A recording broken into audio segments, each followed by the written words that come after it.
وقتی روده تحریک پذیر میشه. IBS دیگه چه کوفتیه. سندروم روده تحریک پذیر یک مشکل گهبارشیه که با نفخ و دل درد شناخته میشه. دل دردی که بعد از رفتن به توالت و انداختن پار آجر رفع میشه. آره، اکثر اوقات یه یبوست درزگشاد داری، اما گاهی هم ممکنه همراه با اسهال باشه.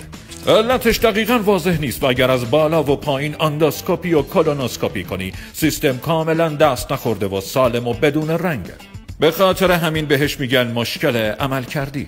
یعنی ساختار سالمه ولی خوب عمل نمیکنه و عملکردش خرابه و تر میکنه.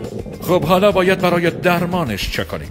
اگر راستشو دوست داشته باشی که بدونی، چون علت دقیقش رو نمیدونیم بیشتر علائم رو درمان میکنیم. مثلا تغییر رژیم غذایی. هرچه میخوری که باعث میشه تو مستراح گه بند بشی رو از رژیم غذاییت حذف کن. داروهای زیادی هم داره که تو کپشن براتون نوشتم، مثل ضد افسردگی و ضد اسپاسم و داروهای دیگه.